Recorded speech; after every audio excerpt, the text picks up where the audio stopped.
কোথাও যাওয়ার সময় যেরকম এক্সাইটমেন্ট থাকে সাজগোজ করার, কিন্তু সেখান ফিরে এসে আর ইচ্ছে করে না যে আবার মেকআপ রিমুভ করতে হবে, আবার সব কিছু গুছিয়ে রাখতে হবে। তো যাই হোক, সেটা তো করতেই হবে। তো এখন আমি চুলটা বেঁধে নিচ্ছি, বেঁধে নিয়ে চলো মেকআপটা রিমুভ করতে করতে তোমাদের সঙ্গে একটু গল্প করে নিই। এই ভিডিওটাও কিছুদিন আগের, যেটা আমি প্রিভিয়াস ভিডিওতে বলেছিলাম আমার আগের চ্যানেলটা ডিলিট হয়ে গেছিলো। আর এত হার্ড ওয়ার্কের পরে কিছু সেরকমই হলে খুবই কষ্ট হয়। তো যাই হোক, আমি আবার ট্র্যাকে ফেরার চেষ্টা করছি।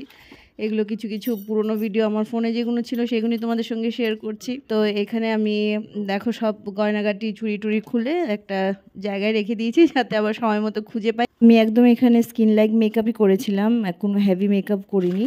তো এই যে কৌটোটাতে আমি দেখালাম তোমাদেরকে, এই কৌটোটায় আমি মেকআপ রিমুভারটা রেখেছিলাম। আমার সেই অরিজিনাল মেকআপ রিমুভারের কৌটোটা ভেঙে গেছিলো, তার জন্য তো ওটা আমি পাশে অ্যাটাচ করে দেবো, তোমরা দেখে নিও। আর দেখো আমার কানের কি অবস্থা।